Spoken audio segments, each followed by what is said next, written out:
Boa noite, meu irmão, minha irmã, que a graça e a paz do nosso Senhor Jesus domine e reine sobre a sua vida, seu coração, sobre o seu lar, sobre a sua família. Abra comigo sua Bíblia no Evangelho de Marcos, capítulo de número 8. Evangelho de Marcos, capítulo de número 8. Dando continuidade à nossa exposição do Evangelho de Marcos, hoje nós vamos refletir do verso 1 ao verso 21. Marcos 8, do verso 1 ao verso 21. Acompanhe comigo a leitura. Diz assim a palavra do Senhor. Naqueles dias, quando outra vez se reuniu grande multidão, e não tendo eles o que comer, chamou Jesus os discípulos e lhes disse: Tenho compaixão desta gente, porque há 3 dias que permanecem comigo e não têm o que comer. Se eu os despedir para suas casas em jejum, desfalecerão pelo caminho, e alguns deles vieram de longe. Mas os seus discípulos lhe responderam: De onde poderá alguém fartá-los de pão neste deserto? E Jesus lhes perguntou: Quantos pães tendes? Responderam eles: 7. Ordenou ao povo que se assentasse no chão.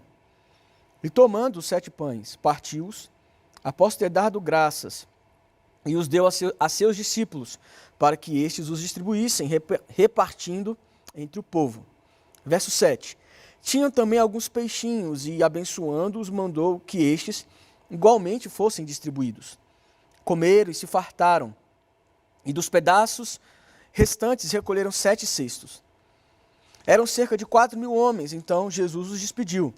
Logo a seguir, tendo embarcado juntamente com seus discípulos, partiu para a região de Dalmanuta.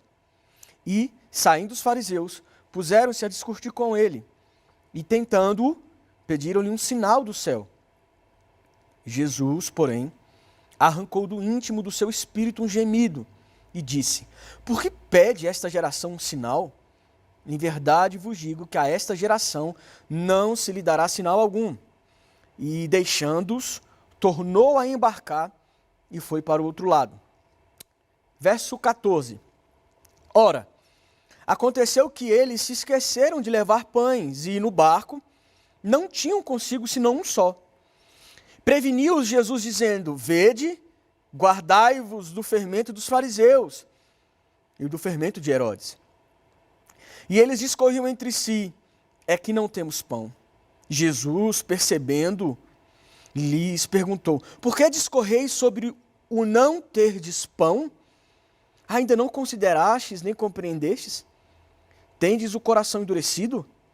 Tendo olhos, não vedes? E tendo ouvidos, não ouvis? Não vos lembrais de quando partiu 5 pães para os 5.000? Quantos cestos cheios de pedaços recolhestes? Responderam eles: 12.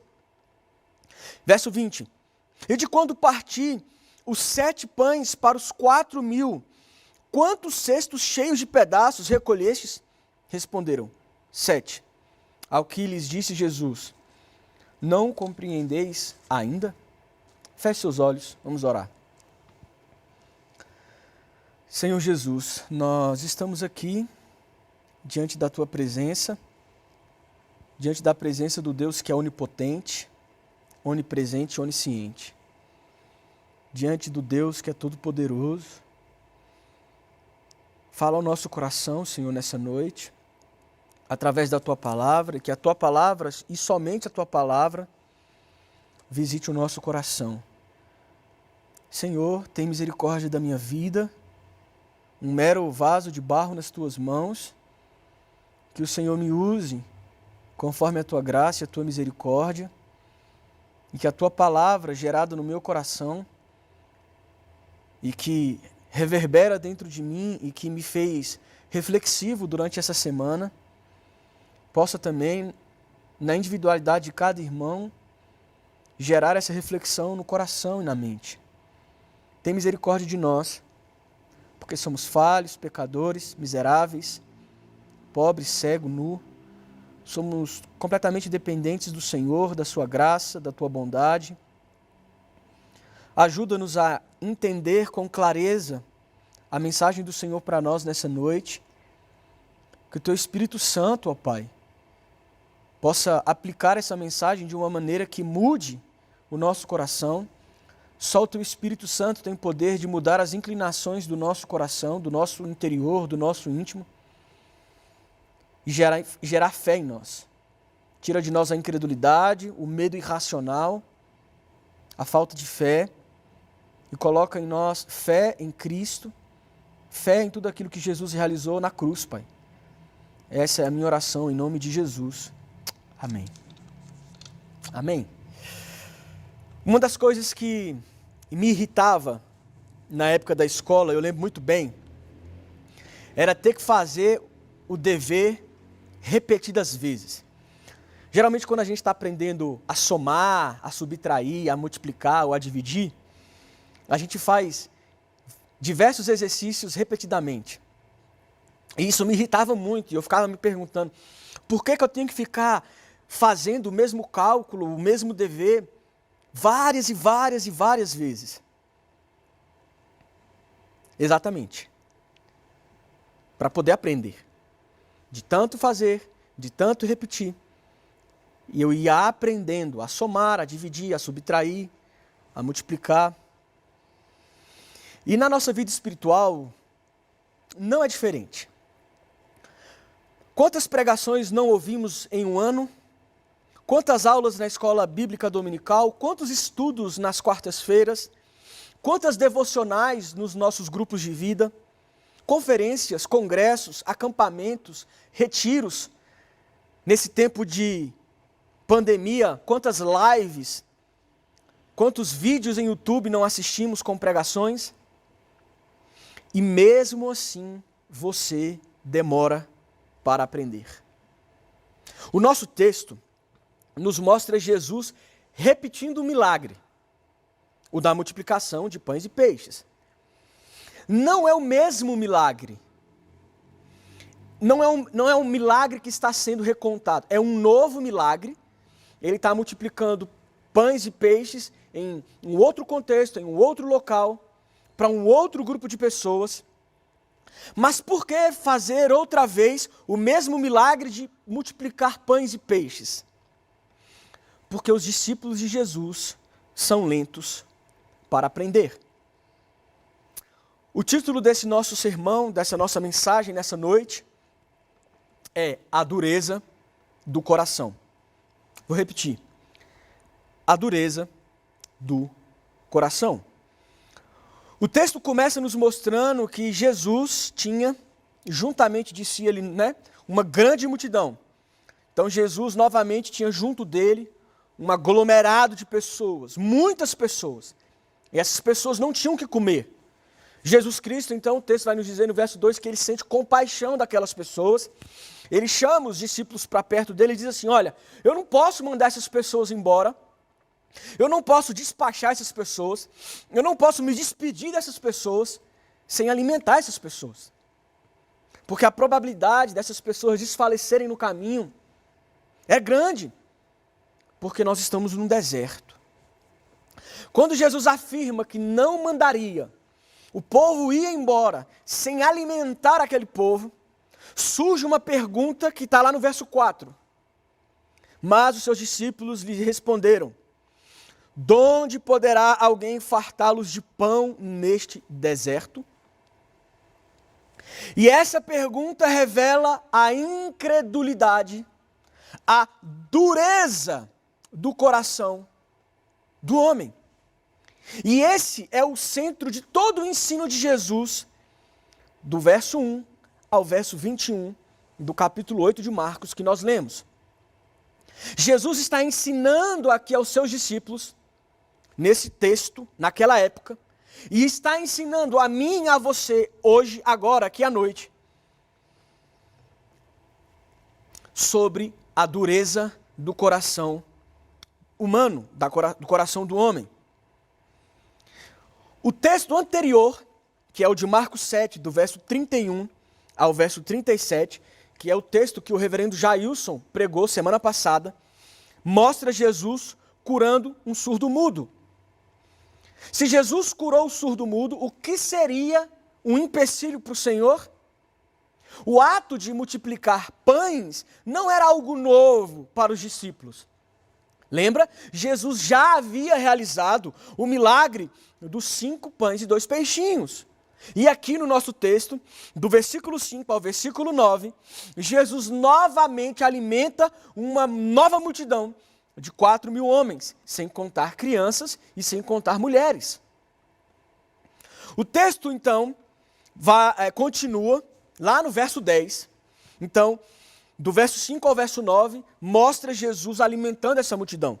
No verso 10, diz assim: logo a seguir, tendo embarcado, ou seja, Jesus sai da onde ele estava, alimenta aquela multidão. Verso 9, manda aquela multidão embora, depois que ele alimenta aquela multidão. O texto, no verso 10, vai dizer que Jesus embarca. Ele entra numa embarcação com seus discípulos e vai para as regiões de Dalmanuta. Em momento sequente, Jesus é tentado pelos fariseus, no verso 11, porque os fariseus pedem um sinal para Jesus. Os fariseus viram para Jesus no verso 11 e dizem assim: olha, a gente precisa de um sinal. Você precisa fazer algo para que a gente possa acreditar que você de fato é o Messias. Que você de fato é o enviado por Deus. Que você de fato é o filho do Deus de Israel. O texto vai dizer que Jesus nega o pedido, e ele nega porque Jesus não pode ceder à tentação. Verso 11 diz: e tentando, pediram-lhe um sinal. O pedido não era honesto. O pedido não era sincero. Porque esses homens já contemplaram vários milagres que Jesus realizou. E ainda assim, eles não creram. O texto no verso 12 diz: Jesus, porém, arrancou do íntimo. Essa expressão, arrancou do íntimo, no grego, anastenazo, significa dor de um profundo suspiro. Sabe quando você sente aquela dor e você dá aquele suspiro, que aquela dor está te incomodando? Esse é o sentido, essa é a ideia. Jesus, ele se incomoda com aquilo e ele diz: por que pede esta geração um sinal? E o verso 13 diz que Jesus entra num barco novamente. E deixando os fariseus, negando o pedido, ele entra numa embarcação e vai para o outro lado. Eu acho interessante porque quando Martinho Lutero pregou nesse texto, versos 11, 12 e 13, ele fez uma oração. Olha qual foi a oração de Lutero. Abro aspas. Senhor, quando ansiarmos por um sinal da tua presença e poder, faze-nos focar os olhos no teu túmulo vazio, fazer dele um sinal permanente e suficiente que abre os nossos olhos para ti. Amém. Lutero está dizendo que o grande sinal é o sinal da cruz, da morte e da ressurreição de Jesus, da cruz e do túmulo. Por isso que em Mateus o evangelista vai dizer que Jesus fala: olha, eu não vou dar nenhum sinal a não ser o de Jonas. Mas você percebe como a temática aqui do nosso texto, ela gira em torno da incredulidade? No verso 4, os discípulos revelam um coração incrédulo. De onde poderá alguém fartá-los de pão nesse deserto? Corações incrédulos, corações duros, a dureza de coração. Os discípulos, como que o Senhor vai alimentar essa multidão aqui no meio desse deserto? Agora, do verso 11 ao 13, a incredulidade é dos fariseus. Nos dê, Senhor, uma prova irrefutável de que você é Deus mesmo. Eles pedem uma prova irrefutável da divindade de Jesus. E o que Jesus faz? Desiste de tudo e diz: esse povo não tem fé mesmo, deixa para lá. Não! Jesus continua ensinando. Lembra? E repetindo, e repetindo, e ensinando de novo, e falando de novo, e mostrando de novo. Igual quando a criança está aprendendo a fazer a conta de subtração. Repete, repete, repete, até aprender. A centralidade, queridos, do nosso texto não está no milagre da multiplicação dos pães e dos peixes. Não está no sinal solicitado pelos fariseus. Não está na compaixão de Jesus por uma multidão faminta. O texto nos mostra o perigo da incredulidade. O perigo da dureza do coração humano. Olhar para as circunstâncias é o caminho da incredulidade. Olhar para Jesus Cristo, o caminho da fé. Eu vou repetir. Olhar para as circunstâncias é o caminho que torna o seu coração duro, incrédulo. Agora, olhar para Cristo é o caminho que torna o seu coração um coração cheio de fé. Eu quero dar uma ilustração sobre isso. O povo de Deus no Antigo Testamento, sempre que olhava para as circunstâncias, eles eram visitados pela incredulidade. Abra comigo a palavra do Senhor em Êxodo, segundo livro da Bíblia, livro de Êxodo, capítulo 17. Êxodo, capítulo 17. Eu quero ler do verso 1 ao verso 7. Diz assim: Tendo partido toda a congregação dos filhos de Israel do deserto de Sim, fazendo suas paradas segundo o mandamento do Senhor, acamparam-se em Refidim, e não havia ali água para o povo beber. Contendeu, pois, o povo com Moisés e disse: Dá-nos água para beber. Respondeu-lhe Moisés: Por que contendeis comigo? Por que tentais ao Senhor? Tendo aí o povo sede de água, murmurou contra Moisés e disse: Por que nos fizeste subir do Egito para nos matares de sede, a nós, a nossos filhos e aos nossos rebanhos? Então clamou Moisés ao Senhor: Que farei a este povo? Só lhe resta apedrejar-me. Respondeu o Senhor a Moisés: Passa adiante do povo, e tomai contigo alguns dos anciãos de Israel. Leva contigo em mão um bordão, com que feriste o rio, e vai. Eis que estarei ali diante de ti, sobre a rocha em Horebe. Ferirás a rocha, e dela sairá água, e o povo beberá. Moisés assim o fez na presença dos anciãos de Israel. E chamou o nome daquele lugar de Massá e Meribá, por causa da contenda dos filhos de Israel, e porque tentaram ao Senhor, dizendo: Está o Senhor no meio de nós ou não? Volta comigo para Marcos capítulo 8. Sempre que você olhar para as circunstâncias, a incredulidade vai visitar o seu coração. O povo de Deus, o povo que Deus libertou do Egito, olhando as circunstâncias, olhando o deserto, olhando a falta de água, foram visitados pela incredulidade. Lembre que essa geração, lá de Êxodo 17, foi uma geração que morreu no deserto. E nas palavras de Greg Kinner, jamais aprenderam a ter fé. Os discípulos, em Marcos 8, estavam num deserto. Ao olharem para o deserto, ao olharem para as circunstâncias, ficaram incrédulos. Como o Senhor vai alimentar esse povo, essa multidão? Na primeira multiplicação, lá dos 5 pães e 2 peixinhos, a incredulidade girava em torno da falta de dinheiro. Eles estavam em uma região que havia facilidade de encontrar pão, mas eles não tinham dinheiro. Aqui não, em Marcos 8.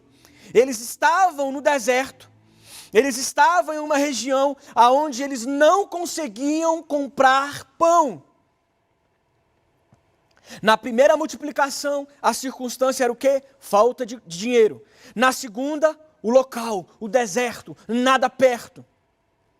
Queridos, Deus muda as circunstâncias. E muitas vezes usa o pouco que temos, o pouco da nossa fé.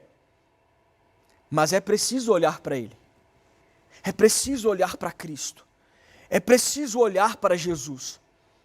Lembre comigo, Moisés derrotou o Egito com apenas um cajado, porque ele olhou para o Senhor. Aquela viúva diante de Eliseu, com pouco azeite, teve as suas circunstâncias mudadas, porque ela olhou para o Senhor. Tanto na primeira multiplicação de pães e peixes, quanto nessa segunda multiplicação de pães e peixes, o milagre acontece, as circunstâncias são mudadas, mas antes, Jesus parte o pão, olha para o Pai e dá graças. Percebe? Cristo olhou para o Pai. para onde você está olhando?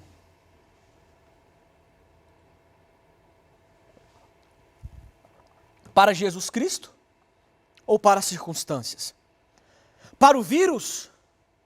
Para o desemprego? A doença? Para o seu casamento que está em crise? Para os seus filhos que estão rebeldes? Para os filhos que estão em depressão? Ou você está olhando para a cruz?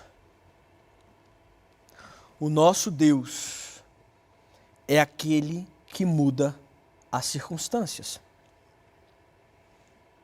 O texto continua no verso 14.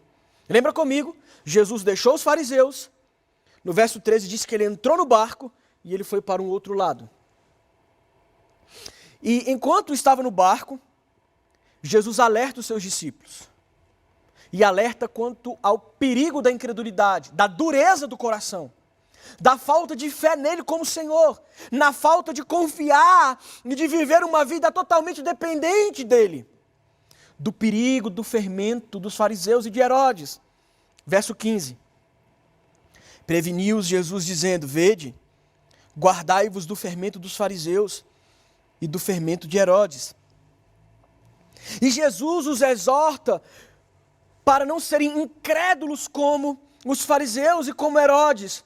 Porque mais uma vez, os discípulos dentro do barco estavam olhando para as circunstâncias e não para o Senhor. Olha o verso 16.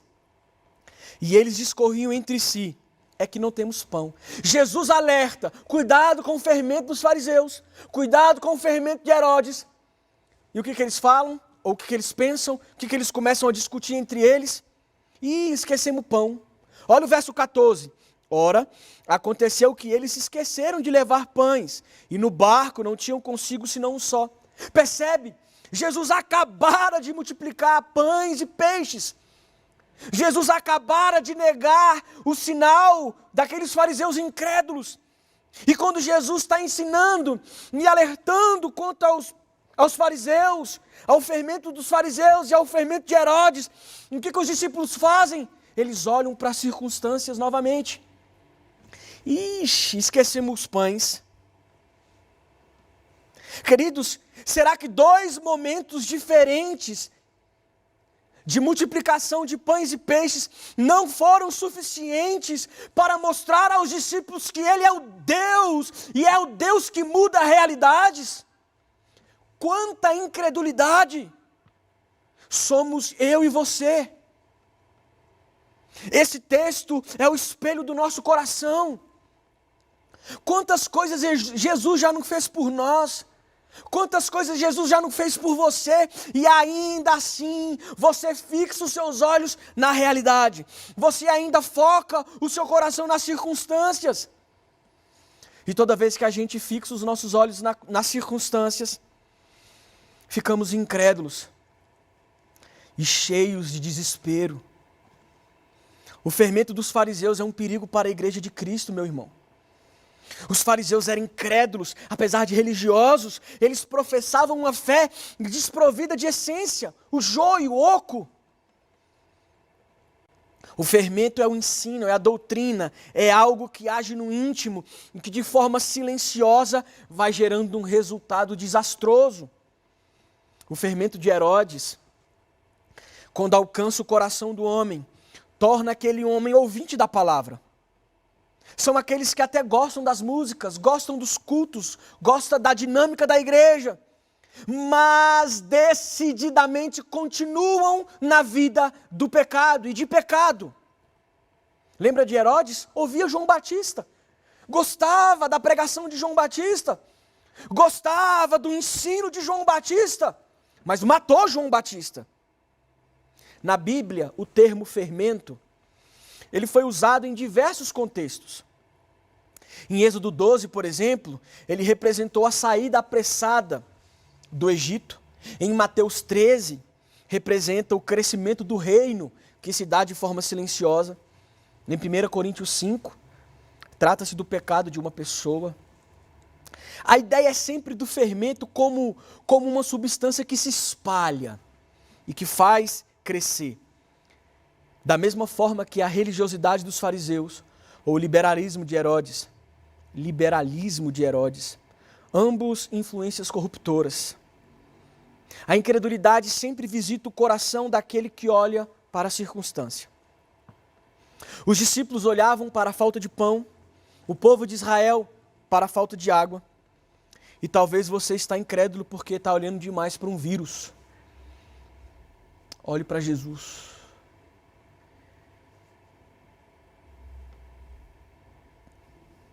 O que a incredulidade faz com o coração do homem? Jesus nos mostra em forma de perguntas. Verso 17, Jesus diz, a palavra diz, Jesus percebendo-o lhes perguntou, por que discorreis sobre o não terdes pão? Jesus indaga, Jesus questiona, Jesus diz, vocês ainda estão olhando para as circunstâncias? Vocês ainda olham para essa realidade de um mundo quebrado, marcado pela queda e pelo pecado? Ele continua no verso 17, tendes o coração endurecido, dureza de coração. E aqui, queridos, tendes o coração endurecido, a ideia de um coração insensível. O incrédulo não tem sensibilidade espiritual. O incrédulo não tem sensibilidade para a realidade espiritual. Tudo se torna sem sentido para o incrédulo. Qual o sentido de um vírus causar o que está causando em nosso mundo? Para o incrédulo, esse evento não tem sentido algum, afinal, o coração é insensível. Agora, para aqueles que seguem a Jesus, para aqueles que de fato não colocam a sua esperança neste mundo e neste tempo terreno, aqueles que, como disse o reverendo Jailson na ministração da semana passada, entendem que são peregrinos, que estão em travessia, estes que entendem que estão peregrinando por esse mundo, eles sabem que essas coisas precisam acontecer antes da volta de Jesus. Jesus diz, tendo olhos não vedes, verso 18, tendo ouvidos não ouvis. Queridos, Jesus aqui, ele está usando palavras semelhantes à do profeta Jeremias. No capítulo 5, Jeremias no capítulo 5, verso 21 a 23 diz assim, ouvi agora isto, ó povo insensato e sem entendimento, que tendes olhos e não vedes, tendes ouvidos e não ouvis. Não temereis a mim, diz o Senhor, não tremereis diante de mim, que pus a areia para o limite do mar, limite perpétuo, que ele não traspassará, ainda que se levantem as suas ondas, não prevalecerão, ainda que bramem, não os transpassarão. Mas este povo é de coração rebelde, contumaz, rebelaram-se e foram-se. O profeta aqui está exortando Judá e Jerusalém quanto aos seus pecados. Jesus pega a semelhança da fala de Jeremias e traz para esse texto, para dizer assim, incredulidade é pecado. Seu coração está assim, querido. Seu coração está assim, minha irmã, porque você está olhando demais para as circunstâncias. Você está olhando para um lugar onde a sua esperança não pode ser suprida e os seus medos não podem ser sanados. Olhe para Jesus, não olhe para as circunstâncias. Essas perguntas de Jesus são perguntas intencionais. Jesus está trazendo à memória dos discípulos uma realidade superior. Uma realidade que é superior e final. A realidade do poder de Deus sobre as coisas criadas, sobre o mundo. Lá no verso 18, no finalzinho, ele diz, não vos lembrais?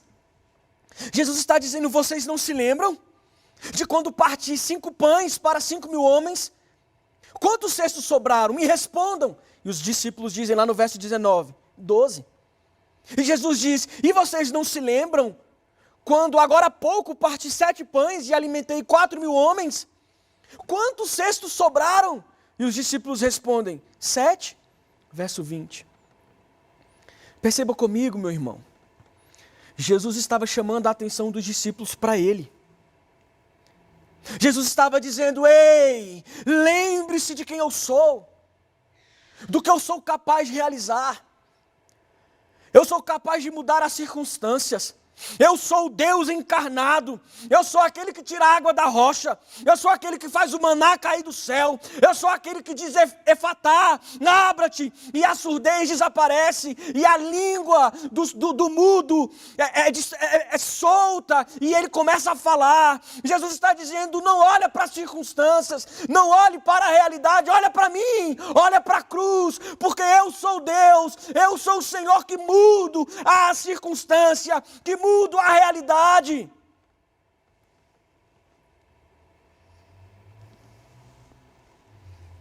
Não permita, querido, que o seu coração fique duro.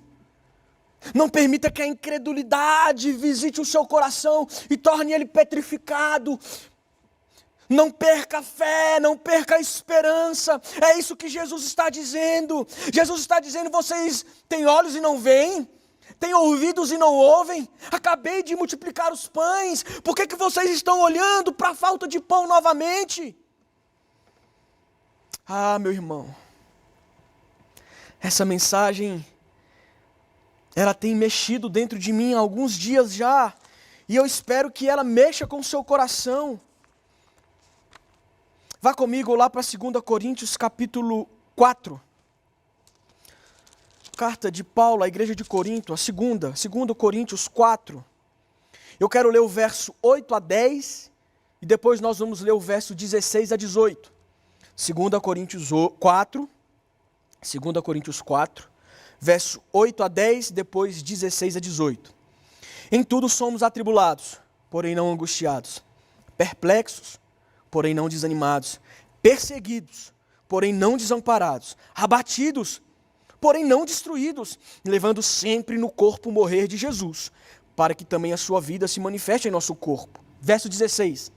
Por isso, não desanimamos, pelo contrário, mesmo que o nosso homem exterior se corrompa, contudo, o nosso homem interior se renova de dia em dia. Porque a nossa leve e momentânea tribulação produz para nós eterno peso de glória, acima de toda comparação, não atentando nós nas coisas que se veem, mas nas que se não veem, porque as que se veem são temporais, e as que se não veem são eternas.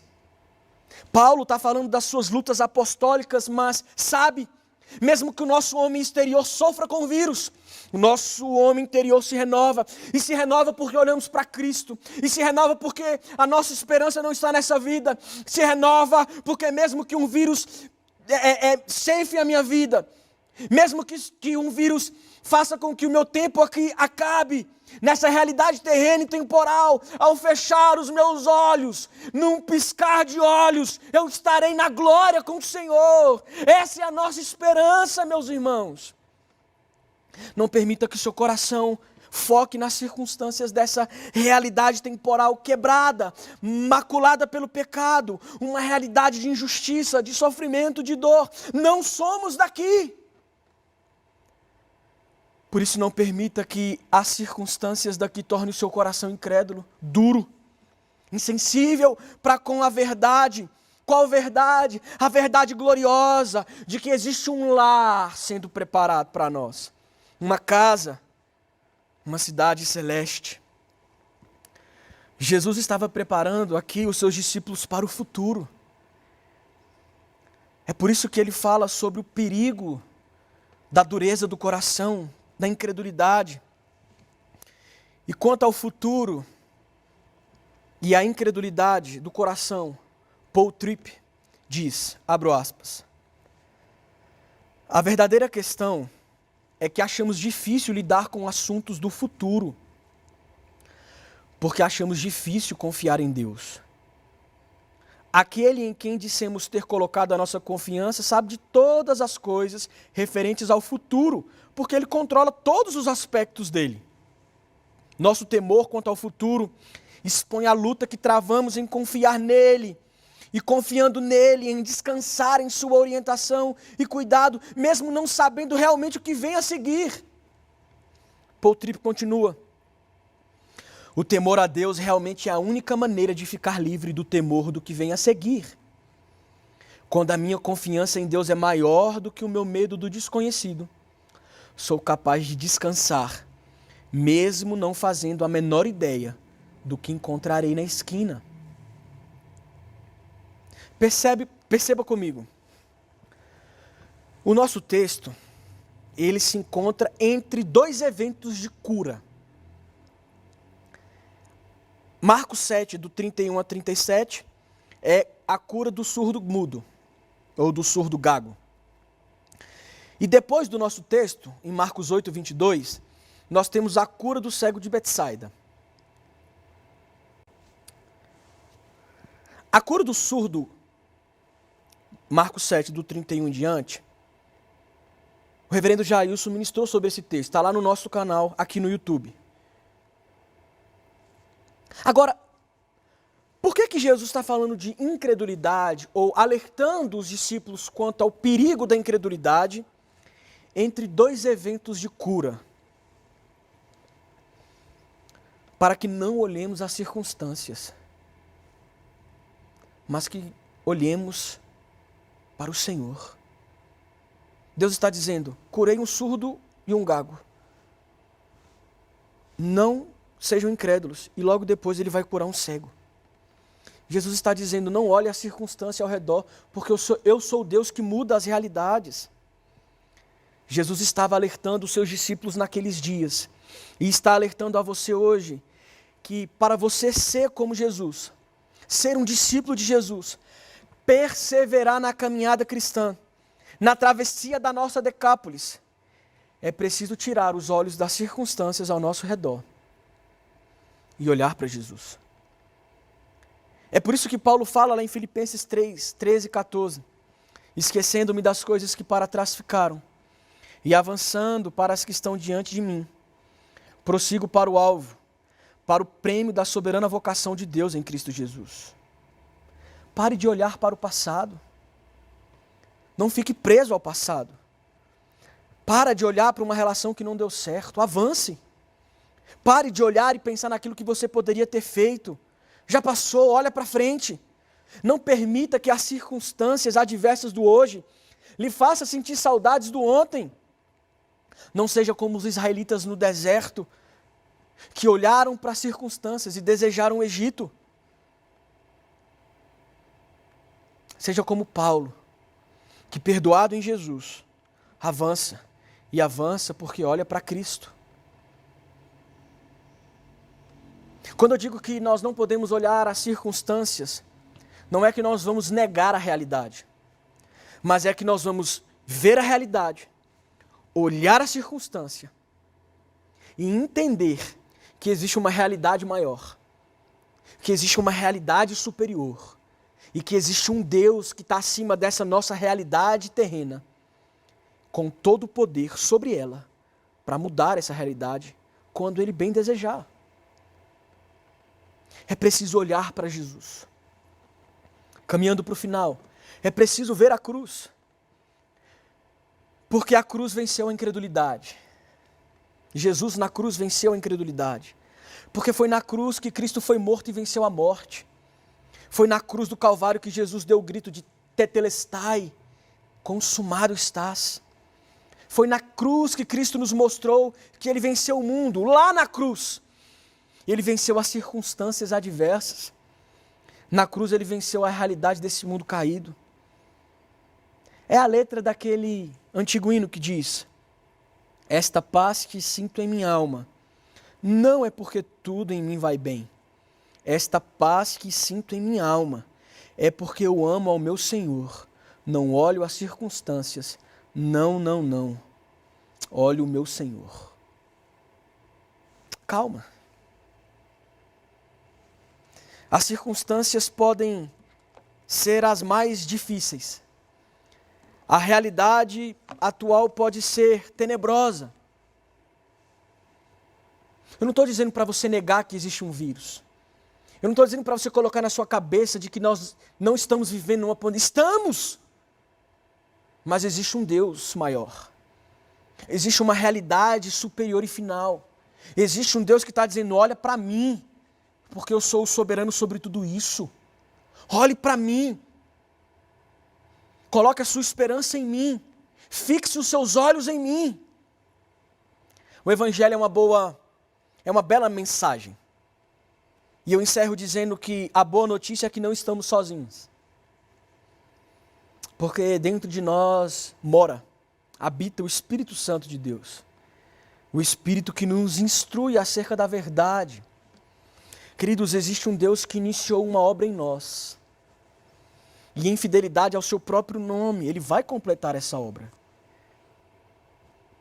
E que a nossa oração, que a minha oração, que a sua oração, possa ser a mesma do salmista lá em Salmo 138, verso 8, que diz: o que a mim me concerne, o Senhor levará a bom termo. A tua misericórdia, ó Senhor, dura para sempre. Não desampares as obras das tuas mãos. Vou repetir o finalzinho. Não desampares as obras das tuas mãos. Vamos orar? Feche seus olhos em nome de Jesus. Senhor, como nós precisamos de Ti, porque somos homens de pequena fé. Se a nossa fé fosse do tamanhozinho de um grão de mostarda, quantas coisas poderíamos fazer em Teu nome? Jesus, me perdoa pela minha falta de fé. Me ajude mesmo em meio à minha incredulidade. É verdade, Deus. Constantemente eu estou olhando para as circunstâncias e meu coração é visitado pela incredulidade. Constantemente somos bombardeados com notícias, com informações, com reportagens que faz o nosso coração ser incrédulo. Ajuda-nos, Senhor, a olhar para Ti. Ajuda-nos a desfixarmos os nossos olhos das circunstâncias adversas e contemplar a realidade eterna, como Paulo fez. Que não possamos ser negacionistas, mas que possamos ser servos cheios de fé. Que mesmo em meio a uma pandemia, colocamos a nossa esperança e a nossa confiança no Senhor. Livra-nos, Deus, da dureza do coração. Livra-nos do fermento dos fariseus, do fermento de Herodes. Senhor, é por isso que o Senhor repete. É por isso que precisamos, domingo após domingo, ouvir a Tua palavra. Quarta após quarta, ouvir a Tua palavra. É por isso que precisamos todos os dias ler a Tua palavra. Porque nós precisamos aprender e nós somos lentos em aprender. Nós somos lentos em tirar os nossos olhos dessa nossa realidade, colocar Ele no Senhor, na cruz. Senhor, tem misericórdia das nossas vidas. Tem misericórdia da Tua igreja. Ajuda-nos, Senhor. Ajuda-nos a ter fé. Ajuda-nos a termos confiança em Ti. Ajuda-nos a entendermos que todos os dias da nossa vida já foram determinados pelo Senhor. Nem um dia a mais, nem um dia a menos. Aconteça o que acontecer nesse planeta, vamos viver o tempo determinado pelo Senhor. Aqueles irmãos que estão sofrendo, Deus, com a doença, seja o coronavírus ou seja qualquer outra enfermidade, infunde neles fé, graça, uma graça especial, uma fé especial, para mesmo sofrendo no corpo, o interior se renovar e o coração contemplar a cruz de Cristo, a Tua pessoa, em uma realidade superior. No santo nome de Jesus é que eu oro e Te agradeço. Amém, amém e amém. Que Deus te abençoe, tenha um ótimo resto de domingo e uma semana cheia da graça de Jesus. Um abraço.